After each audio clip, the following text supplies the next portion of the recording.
Hello बच्चों, कैसे हैं आप सब। आई होप आप लोग बिल्कुल बढ़िया होंगे, बिल्कुल मजे में होंगे, फर्स्ट क्लास। तो बेटा अब हम लोग आ गए हैं हमारे सॉलिड स्टेट के लेक्चर नंबर 3 पर। पिछले लेक्चर के अंदर मैंने आप लोगों को बताया था कैसे फॉर्मूले बनाए जाते हैं, कैसे क्वेश्चंस को सॉल्व किया जाता है, कहां पे एटम्स की पोजीशन होती है, उनकी पैकिंग एफिशिएंसी कैसे निकलती है, और सारे यूनिट सेल का एनालिसिस समझाया था कि नहीं समझाया था। आई होप आप लोगों को क्लियर होगा। I saw all of your comments. जो भी आपको नहीं समझ आता ना बेटा पार्ट, वो अपने यूट्यूब वाले वीडियो पे कमेंट कर दिया करो, सो दैट मैं अगले लेक्चर में उस चीज को उठा लूं वापस। ठीक है, तो आपके कमेंट्स के हिसाब से हम वो डाउट्स आपके डिस्कस कर लिया करेंगे। आज हम पढ़ने जा रहे हैं एक छोटा सा टॉपिक जिसको कहते हैं पैकिंग। क्या कहते हैं? पैकिंग। यार ये जो मैंने लैटिस के नाम बताए तुमको, बीसीसी, एफसीसी, ठीक है, सिंपल क्यूबिक, ईसीसी, या जो भी तुम लैटिस पढ़ते हो, क्वेश्चन ये उठता है ये आए कहां से। सर आपने कहा था यूनिट सेल इस टाइप के होते हैं। हाँ, पर ये यूनिट सेल बने कैसे? किसको समझ में आया कि सिंपल क्यूबिक कब बनेगा? किसको समझ में आया कि बीसीसी कब बनेगा? किसको समझ में आया कि एफसीसी कब बनेगा? तो बेटा इन चीजों के बारे में डिटेल में बात हम आज करने वाले हैं। ठीक है, तो चलो हम बात करेंगे कि एटम्स की पैकिंग कैसे कैसे करी जा सकती है। तो आज का लेक्चर हमारा किस चीज पे बेस्ड है, ध्यान से सुनिएगा। हम पहले बात करेंगे पैकिंग के बारे में। Will talk about different types of packing, और इस पैकिंग के दौरान हम एक टॉपिक उठाएंगे जिसको कहते हैं वॉइड्स।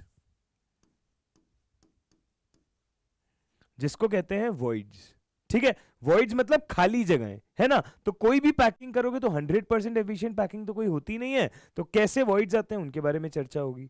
जब उन वॉइड्स के बारे में चर्चा हो जाएगी तो उन वॉइड्स की पोजीशनिंग भी बात करेंगे कि कौन सा वॉइड कहां रखा जाता है, और फिर उस पर करेंगे थोड़ी सी प्रैक्टिस। ठीक है, शुरू करते हैं एक एक करके।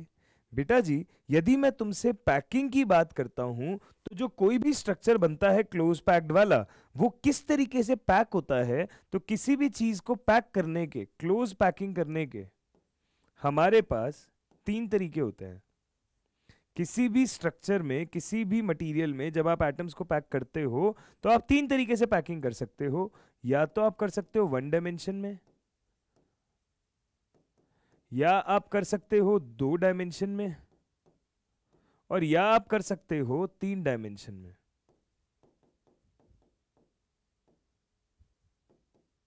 ठीक है, 1 डायमेंशन पैकिंग, 2 डायमेंशन पैकिंग, या 3 डायमेंशन पैकिंग। आपको एक असम्पशन मान के चलना पड़ेगा इससे पहले कि जो एटम्स हैं उन्हें आप मानते हो हार्ड स्फीयर्स। उन्हें आप क्या मान के चलते हो? Hard spheres. चलो जी, अगर एटम्स तुम्हारे हार्ड स्फीयर्स हैं, तुम इसकी पैकिंग 3 तरीके से कर रहे हो, 1D, 2D या 3D में, तो हम बात करेंगे कैसे कैसे करी जाती है वो पैकिंग। यार अगर कोई तुम्हें कह रहा है 1 डायमेंशन, तो बेटा 1 डायमेंशन का मतलब अपने को समझ आना चाहिए। फिजिक्स के बच्चे हैं हम, हमें पता होता है 1 डायमेंशन का मतलब सिर्फ एक एक्सिस के अलोंग बात करना। हम केवल एक एक्सिस के अलोंग चल रहे हैं। 2 डायमेंशन का मतलब होता है 2 एक्सिस के अलोंग चलना। 2 डायमेंशन का क्या मतलब होता है? 2 एक्सिस के अलोंग चलना। और 3 डायमेंशन का मतलब होता है बेटा तीनों एक्सिस के अलोंग चलना। अगर सिर्फ एक एक्सिस पे चलना है तो यानी कि या तो केवल एक्स एक्सिस, या केवल वाई एक्सिस, या केवल जेड एक्सिस।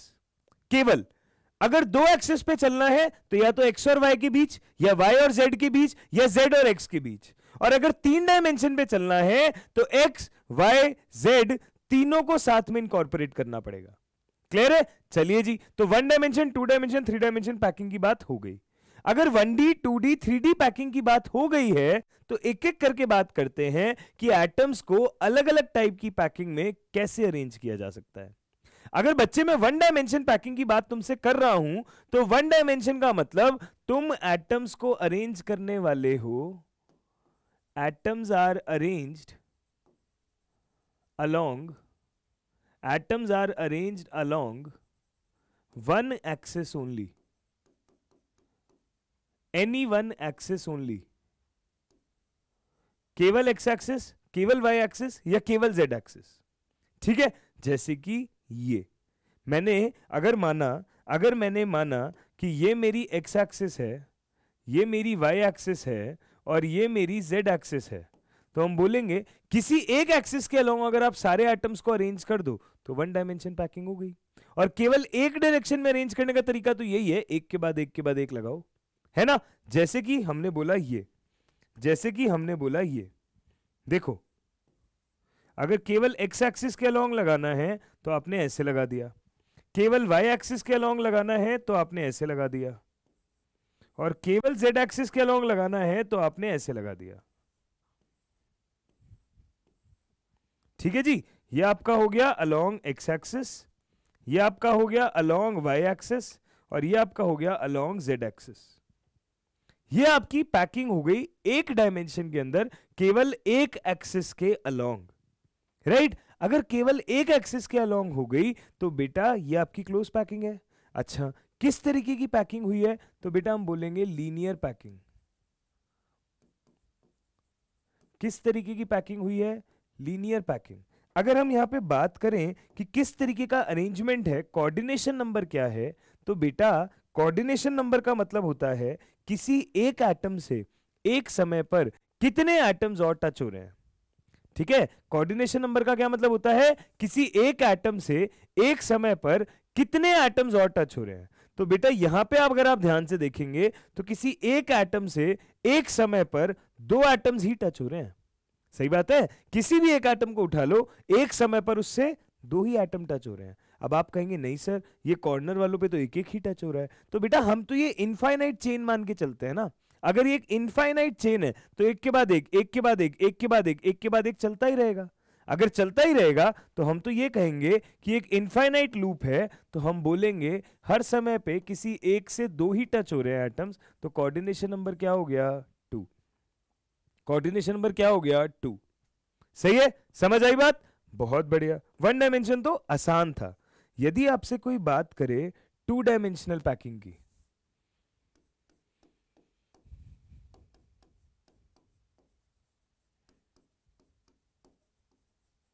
यदि आपसे कोई बात करे टू डायमेंशनल पैकिंग की, तो बेटा दिमाग लगाओ, टू डायमेंशन पैकिंग का मतलब क्या है।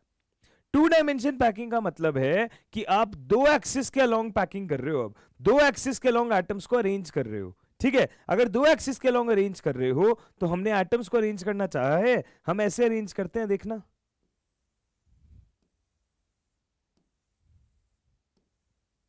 ये मैंने एक लेयर लगाई,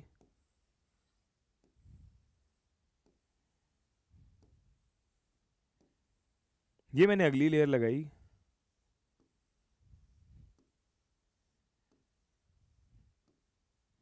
ये मैंने अगली लेयर लगाई। ठीक है जी, एक और लेयर लगा देते हैं। लेट्स से लो नीचे से शुरू करें।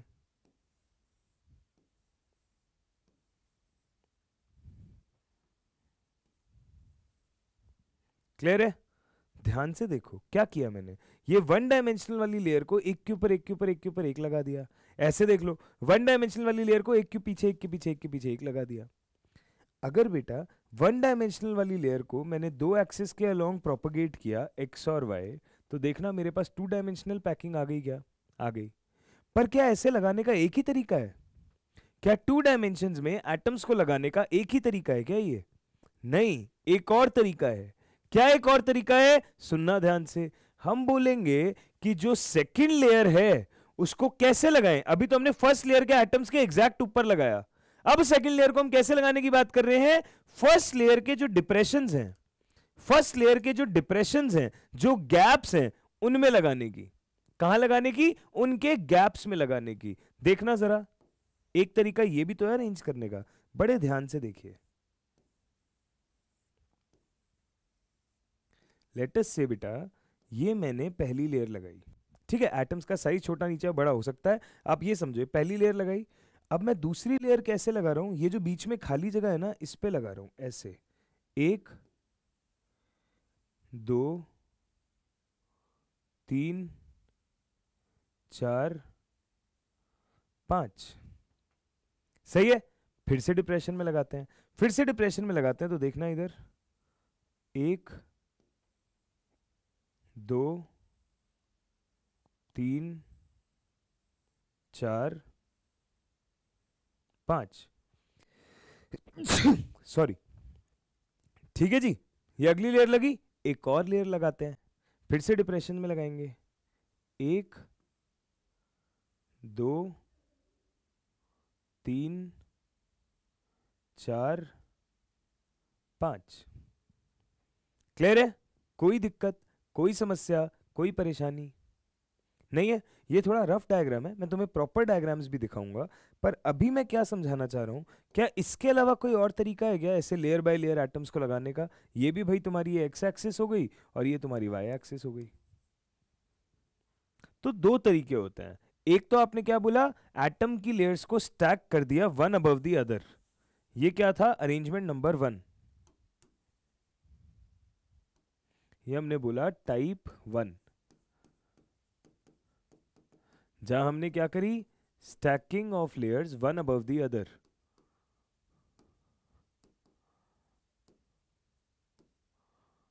Stacking of layers one above the other. ठीक है साहब। अब एक बात करते हैं टाइप 2 की।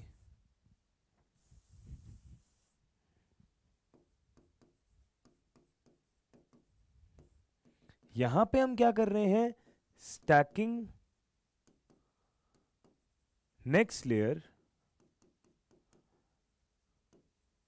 On depressions of first layer या on depressions of previous layer. अगली लेयर को पिछली लेयर के डिप्रेशंस में सेट कर रहे हो आप। ध्यान से समझना इस बात को। हमने बोला एक तरीका है एक के ऊपर एक के ऊपर एक के ऊपर एक लेयर लगा दी, एक तरीका है एक के डिप्रेशन में अगली, एक के डिप्रेशन में अगली, एक के डिप्रेशन में अगली लगा दी। अब अगर ऐसा करा हमने, तो अगर मैं यहां नाम देता हूं, तो मैंने बोला अगर इस लेयर को ए नाम बोलेंगे तो ये एज इट इज इसी के जैसी है, इसको भी ए बोल दें। ये भी एज इट इज इसी के जैसी है, इसको भी ए बोल दें। ये भी एज इट इज इसी के जैसी है, इसको भी ए बोल दें। ठीक है, तो इस तरीके की पैकिंग को बेटा बोलते हैं ए type packing.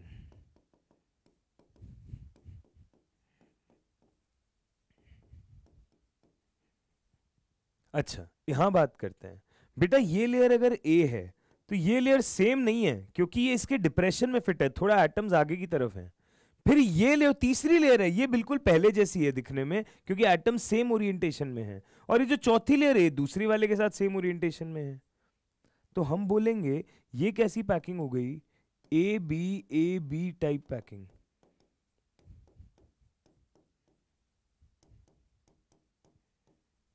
A B type packing, और ये है ए टाइप पैकिंग। अब एक बात और समझो ध्यान से, अगर मैं यहां पे किन्हीं 4 एटम्स के सेंटर को ज्वाइन करूं, बेटा ध्यान से देखना, अगर मैं यहां पे किन्हीं 4 एटम्स के सेंटर को ज्वाइन करने लगूं, तो बेटा ये क्या बन गया, एक स्क्वायर बन गया। क्या ये एक स्क्वायर बन गया? अगर ये एक स्क्वायर बन गया तो हम बोलते हैं इस पैकिंग को प्यार से कहा जाता है स्क्वायर क्लोज पैकिंग। इस पैकिंग को क्या कहा जाता है, स्क्वायर क्लोज पैकिंग, या हम इसको बोलते हैं SCP, स्क्वायर क्लोज पैकिंग। परंतु अगर मैं यहां बात करता हूं, यहां अगर मैं सेंटर्स को ज्वाइन करने की कोशिश करूं, तो देखना ध्यान से, ये एक सेंटर, ये इस बगल वाले का सेंटर, ये इसका सेंटर, ये इसका सेंटर, ये इसका सेंटर, ये इसका सेंटर। देखना ध्यान से, ये करा क्या? अगर इसको तुमने करा तो सुनना ध्यान से मेरी बात को यार, अगर तुम इनके सेंटर्स को ज्वाइन करो,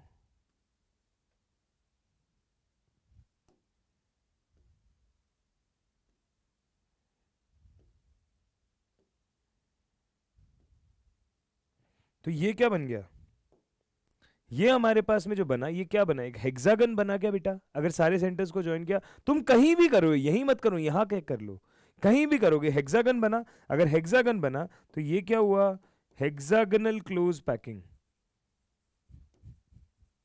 ये क्या बना, हेक्सागनल क्लोज पैकिंग। और इसको हम शॉर्ट में क्या बोलेंगे, HCP। इसको हम शॉर्ट में क्या बोलेंगे, HCP। इसे क्या बोलेंगे, SCP। ठीक है, ध्यान से समझना, टू डायमेंशन में तुमने लगाने की कोशिश करी है, और जब तुमने टू डायमेंशन में अरेंजमेंट करने की कोशिश करी है बेटा, तो तुम्हारे दो तरीके के अरेंजमेंट आए हैं। One is your square close packing, जब एक के ऊपर एक के ऊपर एक लेयर स्टैक करी है, और एक है हेक्सागोनल क्लोज पैकिंग, जब एक के डिप्रेशन में अगली लेयर, उसके डिप्रेशन में अगली लेयर, उसके डिप्रेशन में अगली लेयर स्टैक करी है। इसको ए टाइप पैकिंग बोलते हैं, इसको ए बी टाइप पैकिंग बोलते हैं। कोई दिक्कत, कोई समस्या, कोई परेशानी? ठीक है, बहुत बढ़िया, बहुत बढ़िया। चलो जी, अगर 2D पैकिंग भी समझ में आती है तो बेटा एक बार जल्दी से यहां तक देख लो, फिर हम शुरू करने जा रहे हैं एक बहुत इंपॉर्टेंट बात, दैट इज 3 डायमेंशन पैकिंग। जल्दी से एक बार देख लीजिए, कोई डाउट है तो बताइए। अच्छा ठीक है, अब एक बात देखना, ये दिख रहा है तुम्हें? ये मैं अलग पेन से मार्क करता हूं, ये देख पा रहे हो? ये देख पा रहे हो? ये एक हो गया, ये देख पा रहे हो? ये देख पा रहे हो? ये भी दिख रहा होगा। तो बेटा ये क्या है? ये वेकेंट स्पेसेस हैं। ये क्या है? वेकेंट स्पेसेस हैं। और ये जो वेकेंट स्पेस होता है ना किसी लैटिस में, उसे क्या कहा जाता है? वॉइड्स। क्या कहा जाता है बेटा? वॉइड्स कहा जाता है। और यहां ये वॉइड्स किस शेप के हैं? ट्राइंगल शेप के। तो इसको हम कहते हैं ट्राइंगुलर वॉइड। क्या कहते हैं? Triangular void. ठीक है, अब हम बात करते हैं इसके प्रॉपर डायग्राम की। तो ये देखिए प्रॉपर डायग्राम, ये आपकी ए टाइप की पैकिंग है, स्क्वायर क्लोज। ये ए बी टाइप की पैकिंग है, हेक्सागोनल क्लोज पैकिंग। सही है बेटा? समझ आ गई बात अच्छे से? बहुत बढ़िया, बहुत बढ़िया। अगर ये आपको समझ में आ गया है तो अब बेटा सबसे इंपॉर्टेंट पार्ट आता है, जहां कुछ चीजें आपको समझाई जाएंगी, कुछ चीजें आपको ध्यान रखनी होंगी, दैट इज 3D पैकिंग। क्या होती है? 3D packing. अगर आप 3D में पैक कर रहे हो तो इसको समझना है ढंग से। क्या 2D कैसे बना था? 1D को अगेन एंड अगेन 2 डायरेक्शंस के अंदर प्रोपगेट किया तो तुम्हारा 2 डायमेंशन बना। अब जब 2 डायमेंशन को अगेन एंड अगेन तीनों डायरेक्शन में प्रोपगेट करोगे तो 3 डायमेंशन बनेगा। कहने का मतलब मेरा ये है कि सोचो 1 डायमेंशन में तो एक लाइन थी, ध्यान से समझना मेरी बात जो मैं बोलने जा रहा हूं। 1 डायमेंशन में तो एक लाइन थी तुम्हारे पास, उस लाइन को जब तुम इस तरीके से हर जगह आगे आगे आगे आगे ऐसे बिछाते गए, एक के आगे एक के आगे एक के आगे एक, तो एक 2 डायमेंशन स्क्वायर बन गया या हेक्सागन बन गया। अब 3 डायमेंशन में क्या करोगे? वो जो एक स्क्वायर बना वो एक पूरी शीट बन गई। उस पूरी शीट के एटम्स को एक के ऊपर एक के ऊपर एक के ऊपर एक बिछाते जाओ। पूरी शीट के एटम्स को एक के ऊपर एक के ऊपर एक के ऊपर एक बिछाते जाओ, तो वो क्या बनेगा? एक क्यूब बन जाएगा। क्या क्यूब बन जाएगा ना? अगर क्यूब बन जाएगा तो बेटा क्या बन गया? 3D बन गया। क्या बन गया है? 3D बन गया। 3D होता है क्यूब, तो वो तरीके की पैकिंग आपकी 3D पैकिंग हो गई, है ना जी? अगर उस तरीके की पैकिंग तुम्हारी 3D पैकिंग हो गई है तो ध्यान से समझो, ध्यान से समझो। 3D पैकिंग जो होती है वो कैसे बनती है? ये बनती है bye stacking 2D sheets one above them. By stacking 2D sheets one above them. एक के ऊपर एक 2D शीट को जब रखते हैं तो 3D पैकिंग बनती है। सुनना ध्यान से, जो हमारी 2D पैकिंग थी उससे हमारे पास 2 तरीके का अरेंजमेंट आया था।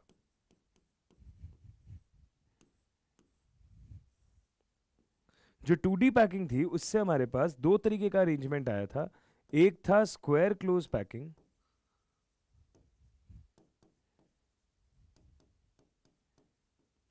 एक था स्क्वायर क्लोज पैकिंग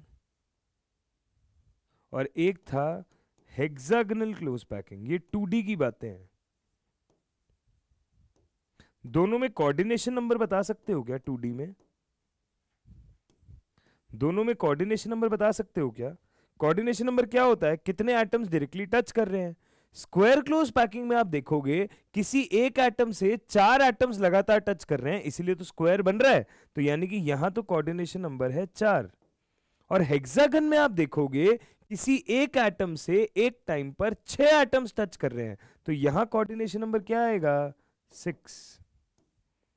यहां कोऑर्डिनेशन नंबर क्या आएगा? 6। तो हमने बोला 2D का स्क्वायर क्लोज पैकिंग, 2D का हेक्सागोनल क्लोज पैकिंग है।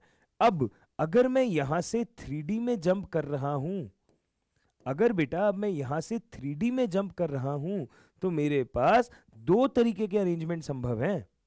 दो तरीके के अरेंजमेंट संभव हैं। और जब मैं हेक्सागोनल से 3D में 2D हेक्सागोनल से 3D में जंप कर रहा हूं तब भी मेरे पास दो तरीके के अरेंजमेंट संभव हैं।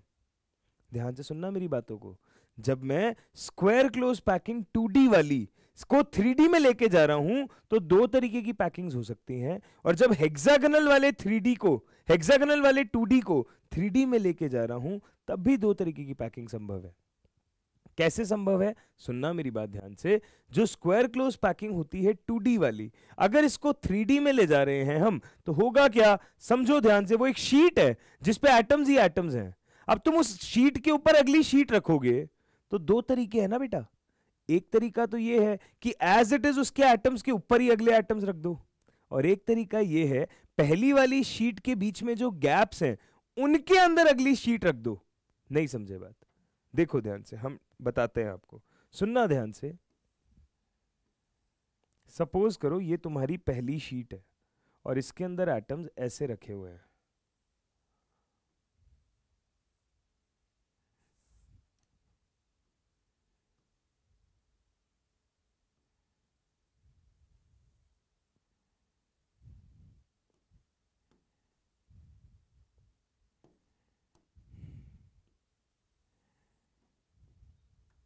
सुनिएगा ध्यान से, ये तुम्हारी पहली लेयर है। अब तुम अगली लेयर पे आए। अगली लेयर कैसी होगी? ऐसी।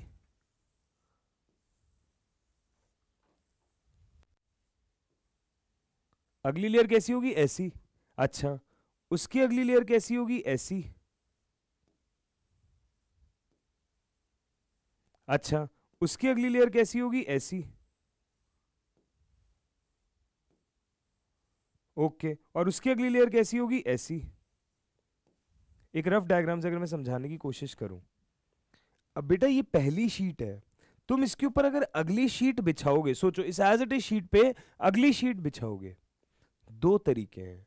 या तो एज इट इज इन एटम्स के ऊपर ही अगले एटम्स लगा दो, एज इट इज, ठीक बात है। या फिर इस तरीके से बिछाओ कि ये जो बीच की खाली जगह नहीं है, ये जो बीच की खाली जगहें दिख रही हैं, ये जो बीच की खाली जगहें दिख रही हैं, इनके ऊपर अगली लेयर के एटम्स आए। तो दो तरीके, या तो एज इट इज हर एटम के ऊपर अगला एटम बिछा दो, या फिर इन खाली जगहों पे अगले एटम्स लगा दो। दो तरीके हैं ना तुम्हारे पास। सुनना ध्यान से, अब क्या करेंगे? अगर ये दो तरीके अच्छे से समझ में आए तुम्हें तो अब इनको बना के देखते हैं। तो हमने बोला कि हम अंडरस्टैंड करने जा रहे हैं 3D पैकिंग।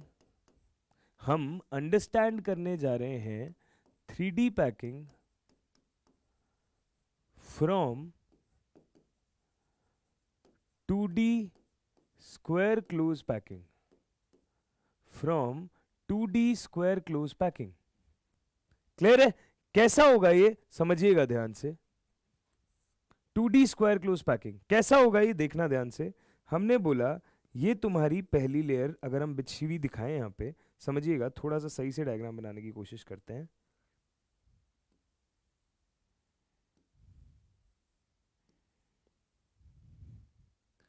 ये मैंने बनाई पीछे की लेयर, क्योंकि हम ऑब्वियसली 2D बोर्ड पे 3D तो नहीं दिखा सकते। ये हमने पीछे की लेयर दिखाई। समझ आ रहा होगा आपको अच्छे से? क्लियर है? ठीक है जी। मतलब इसको अगर ऐसे सामने से देखोगे तो तुम्हें फ्रंट व्यू दिख रहा है, पीछे एटम्स लगे हुए हैं, है ना। अब मैं इसके ऊपर अगली लेयर लगा रहा हूं। अब मैं इसके ऊपर अगली लेयर लगा रहा हूं। कैसे लगाऊंगा अगली लेयर? हमने बोला टाइप 1।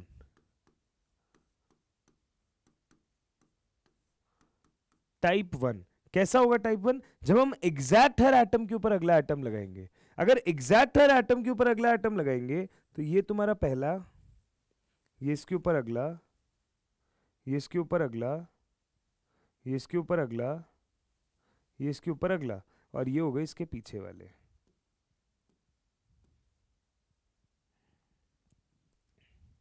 ठीक है बेटा? अच्छा, इसके ऊपर एक और लगाते हैं लेयर। अब इसके ऊपर एक और लेयर लगाएं तो फिर से वही करना पड़ेगा, एग्जैक्ट ऊपर ही लगा रहे हैं हम, तो एग्जैक्ट ऊपर लगा रहे हैं। तो देखना ध्यान से, इनका थोड़ा साइज छोटा करता हूं।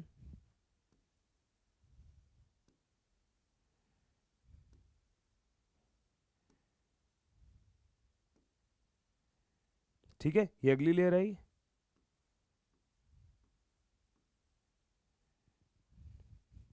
देखो भाई ध्यान से, सामने से देखोगे तो ऐसा लगेगा कि एक शीट बिछी हुई है, उस पे अगली शीट बिछी हुई है, उस पे अगली शीट बिछी हुई है।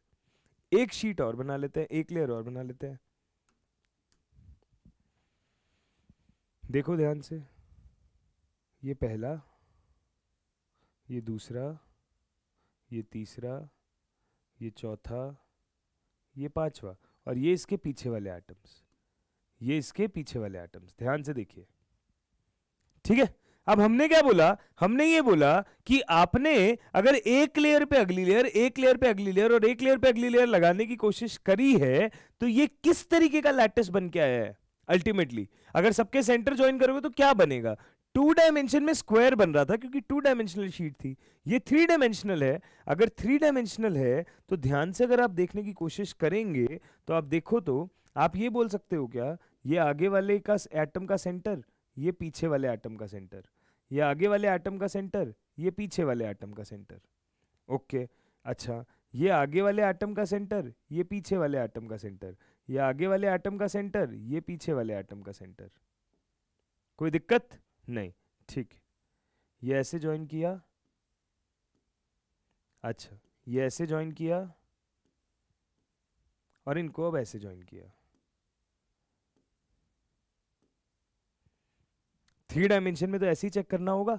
अगर ऐसे चेक करना होगा तो आई गेस आपको समझ आ रहा होगा ये क्या बना, सिंपल क्यूब बना जिसके हर कॉर्नर पे एटम है। अगर हर कॉर्नर पे एटम है तो हम बोलते हैं ये कैसा बना है, सिंपल क्यूबिक पैकिंग या सिंपल क्यूबिक लैटिस। यहां से कैसा जनरेट हो रहा है, सिंपल क्यूबिक लैटिस, या हम बोलते हैं primitive packing.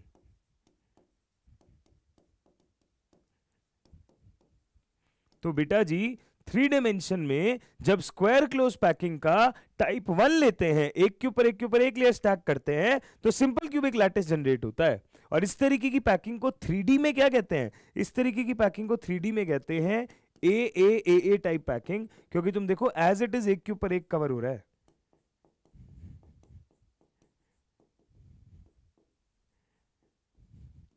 As it is एक के ऊपर एक कवर हो रहा है, राइट? समझ आई बात? बहुत बढ़िया, ठीक है जी।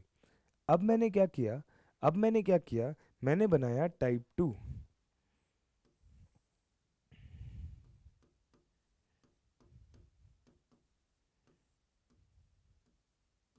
मैंने बनाया टाइप 2। टाइप 2 क्या होता है, टाइप 2 होता है जब पहली लेयर के डिप्रेशन में अगली लेयर आए। मैंने आपको बोली थी ये बात, जब पहली लेयर के डिप्रेशन में अगली लेयर आए। अगर पहली लेयर के डिप्रेशन में अगली लेयर आने वाली है तो आइए भाई बना के देखें इसको भी, ठीक है? ड्राइंग से समझने की कोशिश करेंगे, देखना ध्यान से।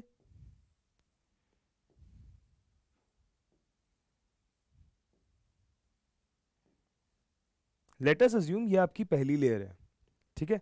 हमने माना कि ये आपकी पहली लेयर है, ओके? और ये आपके पीछे वाले एटम्स। क्लियर है? अब हम इसके ऊपर अगली लेयर लगाने की कोशिश कर रहे हैं। अगर अगली लेयर लगाने की कोशिश कर रहे हैं तो अगली लेयर दिखने में कैसी होगी, इनके डिप्रेशन में आने वाली है। तो अगली लेयर मैंने कहा कुछ इस तरीके की लगा देते हैं।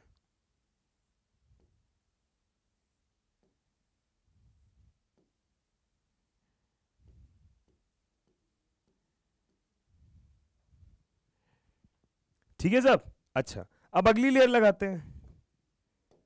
अगर अगली लेयर लगानी है तो अगली लेयर कैसे लगा दे, फिर से देखना ध्यान से।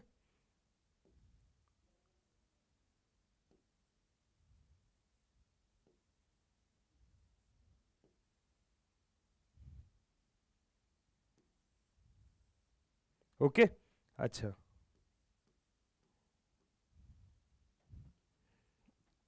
ठीक है साहब, अगली लेयर देखो।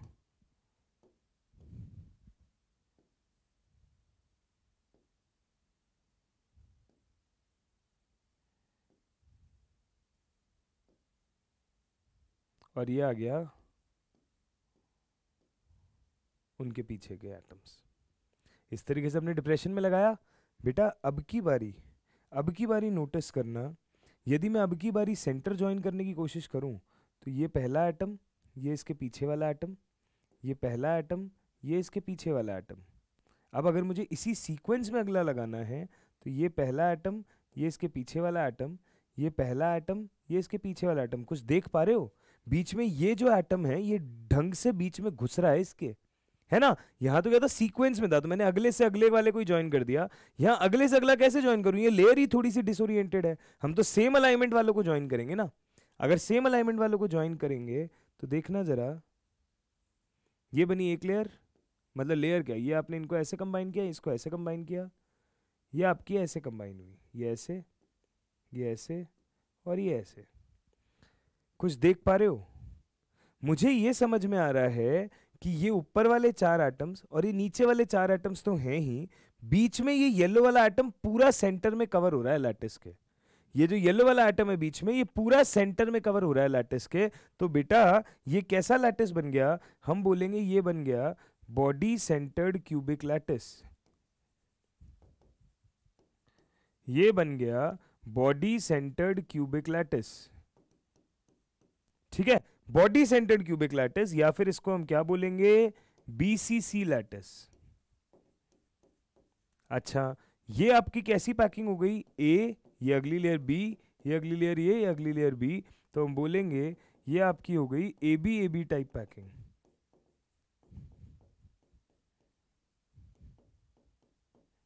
और यहां कोऑर्डिनेशन नंबर कितना है? 8।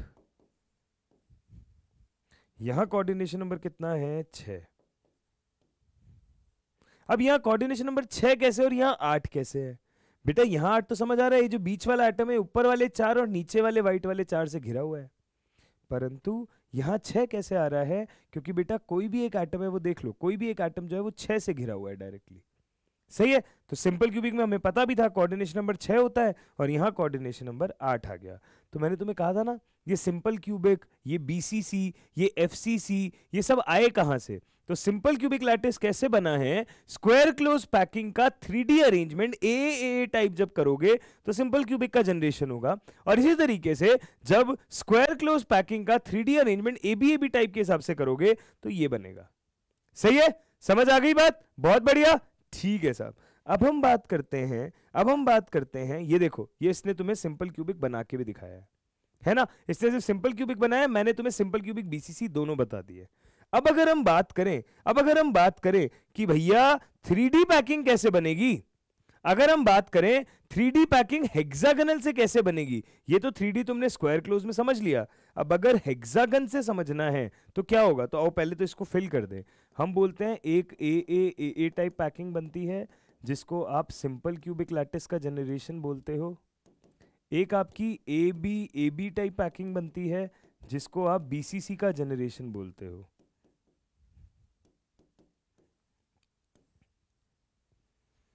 अब हम बात करते हैं 3D हेक्सागोनल बनाने की। तो जब 3D से हेक्सागोनल बनाने की कोशिश करते हैं ना, तो बेटा यहाँ पे क्या होता है, 2 तरीके का अरेंजमेंट बनता है वॉइड्स के कवर होने से।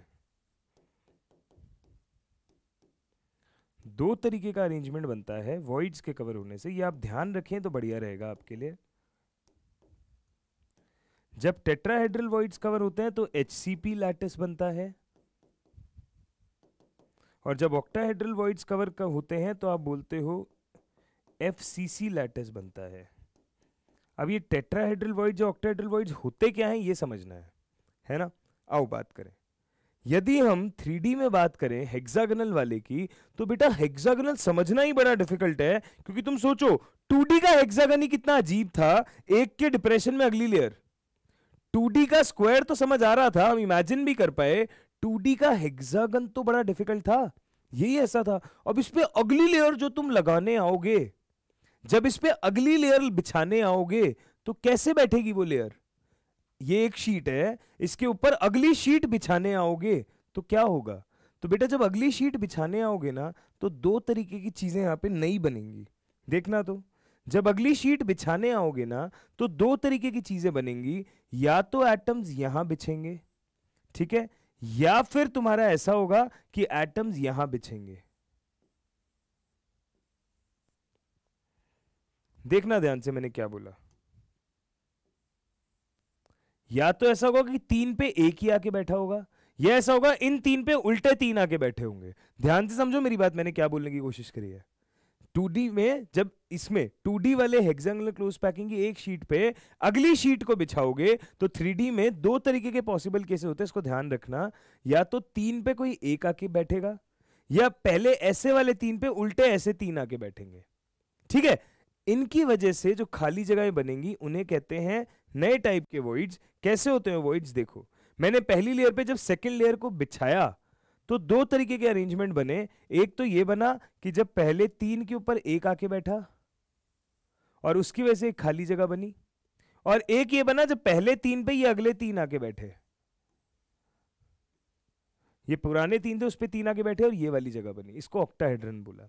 इसको डिटेल में देखना जरा, देखो पहले वाली लेयर के तीन पे अगली वाली लेयर का एक एटम आके बैठा, तो ये जो बीच में खाली जगह है ना ये ऐसी है दिखने में, और ये चार की वजह से नहीं तो टेट्राहेड्रन बन जाता है, तो हम इसको टेट्राहेड्रल वॉइड कहते हैं। और जब पहले वाले तीन पे उल्टे तरीके से तीन अगले आके बैठे, तो पहले तीन पे उल्टे तीन अगर आके बैठे तो जो बीच में खाली जगह होगी उसको ऑक्टाहेड्रल होल बोलते हैं या ऑक्टाहेड्रन वॉइड कहते हैं। सही है। टेट्राहेड्रन वॉइड कैसा होता है, चार की वजह से बना है तो इसका कोऑर्डिनेशन नंबर 4 होता है। ऑक्टाहेड्रन वॉइड जो है वो 6 की वजह से बना है, पहले तीन पे उल्टे तीन आके ये बैठे हैं तो यहां कोऑर्डिनेशन नंबर 6 होता है। सही है। यहां कोऑर्डिनेशन नंबर 4 होता है, यहां कोऑर्डिनेशन नंबर 6 होता है। अभी तक मेरे को लैटिस नहीं पता चला है, अभी तो मैंने सेकंड लेयर ही बिछाई है, और सेकंड लेयर लगाते ही मुझे दिखाई दिया कि 2D के हेक्सागोनल क्लोज पैकिंग में ट्रायंगुलर वॉइड्स थे, पर उस पे जब ये अगली लेयर आके बैठी तो इस बार नए टाइप के दो वॉइड्स बने, वो इन तरीकों से बने, और एक टेट्राहेड्रल वॉइड बना, एक ऑक्टाहेड्रल वॉइड बना। अब टेट्राहेड्रन वॉइड और ऑक्टाहेड्रन वॉइड बन तो गए हैं, अब क्या होगा, टेट्राहेड्रन और ऑक्टाहेड्रन बन तो गए हैं, अब क्या होगा, अब हम रखेंगे तीसरी लेयर। तो जो तीसरी लेयर आएगी वो क्या करेगी, वो या तो टेट्राहेड्रल वॉइड्स को कवर करेगी या ऑक्टाहेड्रल को कवर करेगी। ऐसा नहीं होगा कि दोनों को एक साथ कवर कर ले। जो तीसरी लेयर आएगी, अब पहली लेयर एज इट इज थी एचसीपी की सिंपल, दूसरी लेयर आई तो नए टाइप के वॉइड्स का निर्माण हुआ टेट्राहेड्रल और ऑक्टाहेड्रल। अब जब तीसरी लेयर आएगी तो तीसरी लेयर या तो टेट्राहेड्रल वॉइड्स को कवर करती है या ऑक्टाहेड्रल वॉइड्स को कवर करती है। तो बेटा ध्यान रखना, जब टेट्राहेड्रल को कवर करती है, देखो ये पहले एक लेयर थी, उस पे जब अगली लेयर आई तो तीन एटम्स किसी एक पे आए या एक पे तीन आए, टेट्राहेड्रल वॉइड बन गया। टेट्राहेड्रल पे अगली लेयर आ गई, जब अगली लेयर आ गई तो ये जब कवरिंग टेट्राहेड्रल वॉइड से जो अरेंजमेंट बनता है उसको हेक्सागोनल पैकिंग बोलते हैं, जो दिखने में ऐसा होता है। इसे कहते हैं HCP, हेक्सागोनल क्लोज पैकिंग। और जब पहली लेयर आई उस पे अगली तीन वाली लेयर्स आई तो आपके पास में क्या हुआ, ऑक्टाहेड्रल वॉइड कवर होगा। ये तीसरी लेयर, अगली लेयर आई उस पे ऑक्टाहेड्रल वॉइड आके कवर हुआ, जब ऑक्टाहेड्रल वॉइड आके कवर हुआ उस पे अगली लेयर आके बैठेगी तो बेटा ये बनेगा CCP। और CCP क्यूबिक क्लोज पैकिंग होती है, उसी को फेस सेंटर्ड लैटिस भी कहते हैं, जिसको हम FCC कहते थे। CCP is another name of FCC। ये आपको ध्यान रखना चाहिए, ठीक है, बहुत डिटेल में नहीं समझ रहे हम, ध्यान रखो बस, ठीक है। तो हमने क्या बोला, हमने बोला कि जब आपने 3D पैकिंग की बात करी तो हमने ये बोला है कि HCP 2D का जो HCP है उसको जब 3D पॉइंट ऑफ व्यू से देखते हो तो हम दो तरीके की बातें करते हैं, covering tetrahedral voids, covering octahedral voids.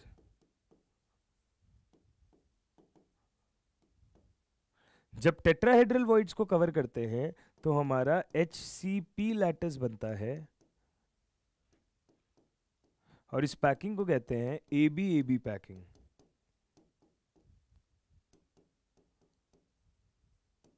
जब ऑक्टाहेड्रल वॉइड्स को कवर करते हैं तो हमारा क्या बनता है, FCC लैटिस बनता है। इसको कहते हैं ABC पैकिंग। अब FCC तो तुम्हें पता ही है, कोऑर्डिनेशन नंबर 12 होता है, Z की वैल्यू 4 होती है। HCP तुम्हारे लिए नया है, यहां ध्यान रखना कोऑर्डिनेशन नंबर क्या होता है, 12 ही होता है। और क्योंकि ये हेक्सागोनल पैकिंग है तो Z की वैल्यू 6 होती है, और बेटा यहां भी पैकिंग एफिशिएंसी 74% ही होती है। यहां अगर मैं बात करूं तो कोऑर्डिनेशन नंबर यहां भी 12, Z की वैल्यू यहाँ 4 होती है और पैकिंग एफिशिएंसी यहाँ 74% होती है। मतलब आप ये बोलते हो out of all existing lattice hexagonal and FCC ये दो आपके बेस्ट होते हैं। ठीक है, ये क्यूबिक नहीं बनता, हेक्सागोनल टाइप का बनता है, और एफसीसी तो आपको पता ही है। ठीक है जी, ये हो गया, वॉइड्स को कवर करके बनता है। तो बेटा अब समय आ गया है कि हम ढंग से वॉइड्स को इंट्रोड्यूस कर दें। तो हम अगर बात करें वॉइड्स के बारे में तो हम बोलते हैं वॉइड्स आपके क्या होते हैं, vacant spaces in the crystal lattice. Voids आपके क्या होते हैं, किसी भी क्रिस्टल लैटिस के अंदर जो खाली जगहें होती हैं, दीज आर योर वॉइड्स। ठीक है, वॉइड्स आपके दो तरीके के हो सकते हैं। Voids can be of two types. हम बोलते हैं एक होते हैं 2 डायमेंशनल वॉइड्स, एक होते हैं 3 dimensional voids. Okay, 2 dimensional voids आपका जैसे कि हमने बात करी ट्रायंगुलर वॉइड। ट्रायंगुलर वॉइड जिसका कोऑर्डिनेशन नंबर था 3 क्योंकि वो 3 से मिलके बना था। ठीक है, 3D में आप 3 तरीके के पढ़ते हो, मेजरली आप 2 ही तरीके के पढ़ते हो, तीसरा एनसीईआरटी में नहीं है तो मैं डिस्कस नहीं करूंगा उसका, बस नाम बता के छोड़ रहा हूं। एक होता है टेट्राहेड्रल वॉइड, ये 4 से मिलके बनता है तो कोऑर्डिनेशन नंबर 4। एक होता है ऑक्टाहेड्रल वॉइड, ये 6 से मिलके बनता है तो इसका कोऑर्डिनेशन नंबर है 6। और एक होता है बेटा क्यूबिकल वॉइड, ये बीसीसी सेंटर ऑफ क्यूब पे पाया जाता है, बीसीसी सेंटर पे, बॉडी सेंटर पे, इसलिए इसका कोऑर्डिनेशन नंबर होता है 8 जो बीसीसी का होता है। ठीक है, चलिए अब क्वेश्चन आता है किसी क्यूबिक लैटिस में टेट्राहेड्रल वॉइड और ऑक्टाहेड्रल वॉइड पाए कहां जाते हैं। आपने हमें वॉइड बता दिया खाली जगहें हैं, पर जो हमें क्यूबिक लैटिस हमारे सिलेबस में है तो ये पाए कहां जाते हैं। तो बेटा इसको समझने के लिए इट्स बेटर अगर हम क्यूब ही बना लें, अगर हम एक क्यूब ही बना लें तो बढ़िया रहेगा, अच्छे से समझ आएगा।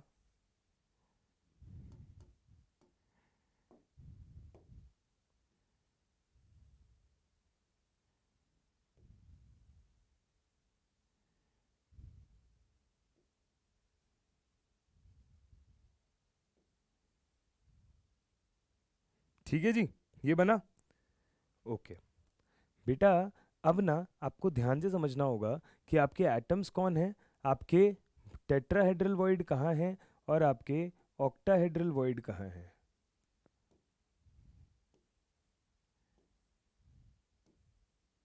ये आपके एटम्स हो गए। चलिए ऑक्टाहेड्रल वॉइड की बात करते हैं पहले। ठीक है, अगर हम ऑक्टाहेड्रल वॉइड की बात करेंगे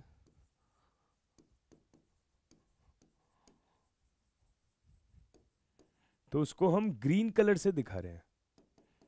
तो ये कहां कहां प्रेजेंट होते हैं तो देखना ध्यान से, ये प्रेजेंट होते हैं सेंटर ऑफ क्यूब पे और एज सेंटर पे। कहां कहां प्रेजेंट होते हैं, एज सेंटर्स पे और क्यूब के सेंटर पे। अगर एज सेंटर और क्यूब के सेंटर पे प्रेजेंट हैं तो ध्यान से देखिएगा, हम बोलेंगे ये देखो एक ये है, एक ये है, एक ये है, एक ये है, एक ये है, एक इधर लगा दिया, एक इधर भी होगा, इधर भी होगा, इधर भी होगा, इधर भी होगा, इधर भी होगा। ठीक है, और एक इधर भी होगा। तो हर एज के सेंटर पर और क्यूब के सेंटर पर जो वॉइड होगा ग्रीन कलर से जो हमने दिखाया है, ये तुम्हारा ऑक्टाहेड्रल वॉइड है। सही है। अच्छा, अब हम बात करें जरा टेट्राहेड्रल वॉइड की। यदि हम बात करते हैं टेट्राहेड्रल वॉइड की तो टेट्राहेड्रल वॉइड को हम पिंक कलर से दिखा रहे हैं। टेट्राहेड्रल वॉइड को हम कैसे दिखा रहे हैं, पिंक कलर से दिखा रहे हैं।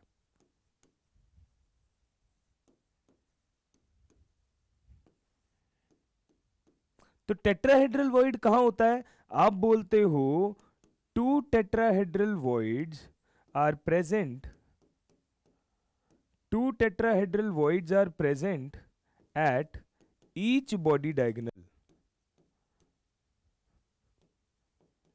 हर बॉडी डायगोनल पर 2 टेट्राहेड्रल वॉइड प्रेजेंट है। हर बॉडी डायगोनल पर 2 टेट्राहेड्रल वॉइड प्रेजेंट है। कैसे प्रेजेंट है समझो ध्यान से। हम बोल देते हैं इस कलर से बनाए। अगर एक बॉडी डायगोनल बनाना है तो एक बॉडी डायगोनल ये हो जाएगा ना, इस कॉर्नर से लेके पीछे वाले से ये आगे तक वाला, ये एक बॉडी डायगोनल हो गया। हर बॉडी डायगोनल पे आप बोल रहे हो दो टेट्राहेड्रल वॉइड प्रेजेंट हैं, एक होता है बेटा इधर और एक होता है बेटा इधर। कैसे, सुनना ध्यान से।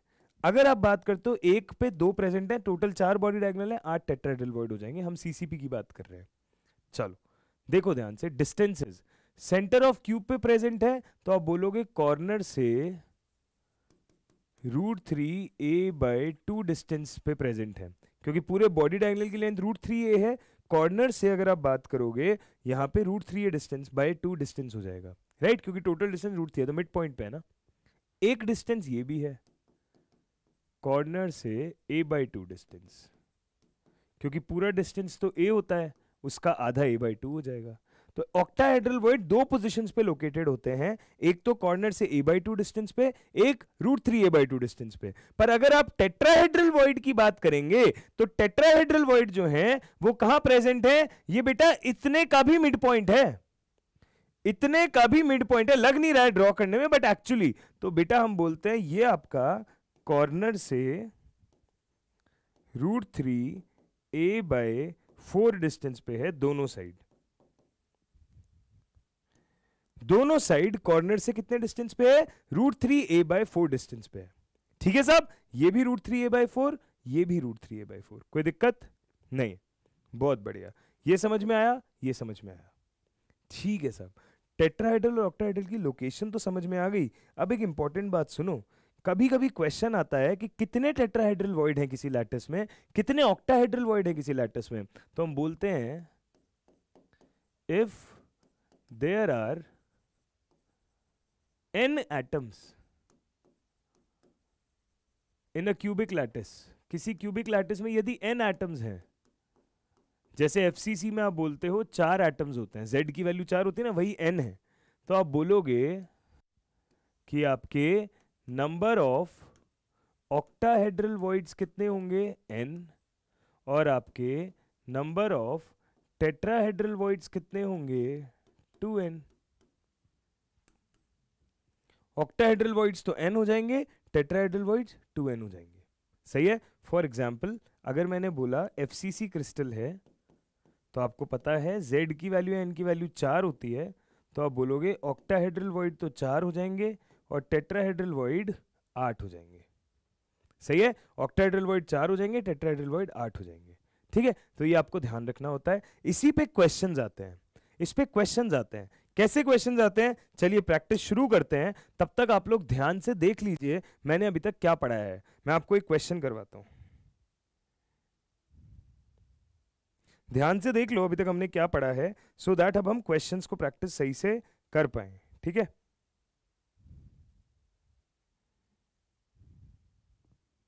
हम लोग एक एक करके एक क्वेश्चन देखते हैं और एक क्वेश्चन आपको होमवर्क में देंगे, सो दैट आप लोगों को ढंग से समझ आए कि कैसे करना होता है क्वेश्चन। ठीक है, देखो तो एक सॉलिड है जो 3 एटम्स से मिलके बना है, x, y और z। मैंने बोला x जो है ये CCP लैटिस बनाता है, ताकि तुम्हें CCP नाम भी यूज करने की आदत डले। अच्छा, y जो है ये सारे के सारे टेट्राहेड्रल वॉइड्स ऑक्यूपाई कर रहा है, और z जो है वो सारे के सारे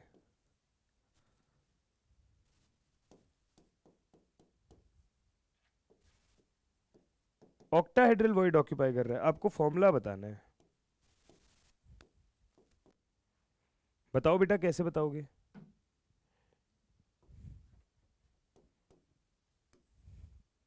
वीडियो को पॉज करके ट्राई करो जल्दी से, वीडियो को पॉज करके ट्राई करो जल्दी से। सवाल देखते हैं कितने बच्चे इसका सही आंसर देते हैं।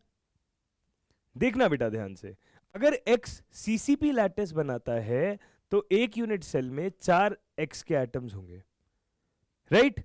अगर 4 x के एटम्स होंगे तो आपको समझ में आता है कि ऑक्टाहेड्रल वॉइड्स तो 4 होंगे और टेट्राहेड्रल वॉइड कितने होंगे? 8। अब सारे के सारे ऑक्टाहेड्रल वॉइड्स को कौन ऑक्यूपाई कर रहा है? Z। और सारे के सारे टेट्राहेड्रल वॉइड को कौन ऑक्यूपाई कर रहा है? Y। यानी कि हम बोलेंगे फॉर्मूला क्या हो गया, x4 y8 z4। तो 4 की टेबल से अगर काटोगे तो फॉर्मूला बनेगा xy2z। समझ में आया? ऐसे क्वेश्चंस आते हैं आसान आसान से। ठीक है बेटा, चलिए तो ये आज हमने सीखा कि पैकिंग कैसी होती है, कैसे लैटिस बनाया जाता है, सारी बातें।